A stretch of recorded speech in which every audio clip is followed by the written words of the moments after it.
80 years ago this week was D-Day, so World War II seems appropriate.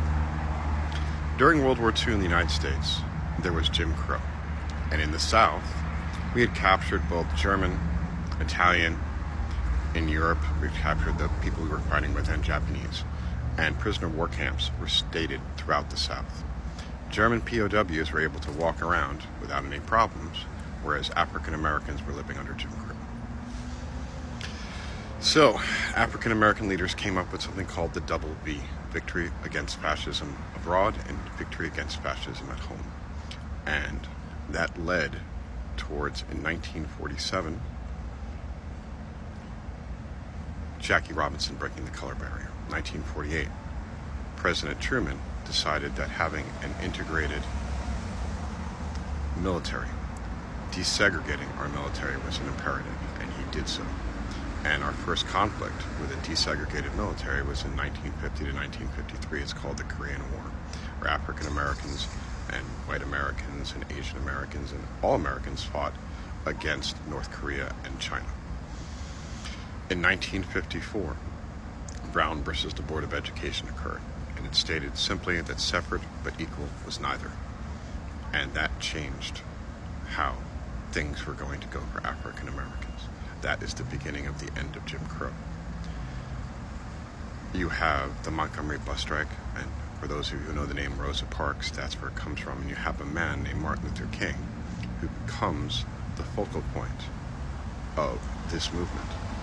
Dr. King was an intelligent, respectful, beautiful man that turned the other cheek at the absolute horrible behavior that white racists had in the South towards African Americans.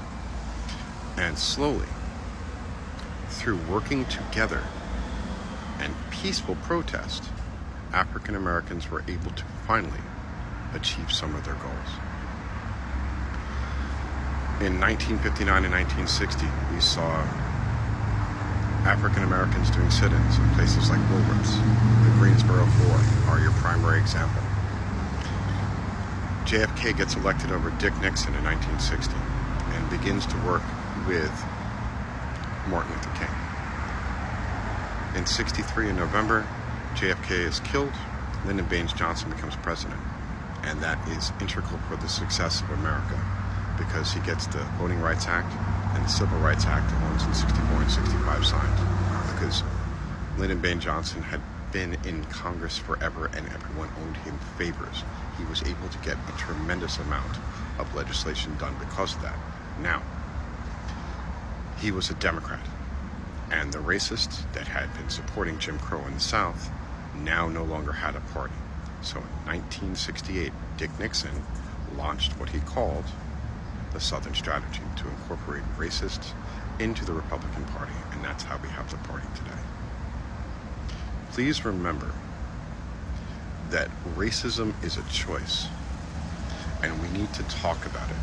We need to talk about it openly, and we need to talk about it with each other so that it does not continue.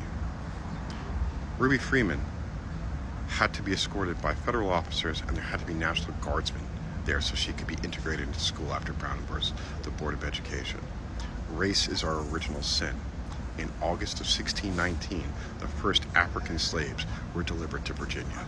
It's an issue in our society. We need to talk about it. Please vote for people who support public education.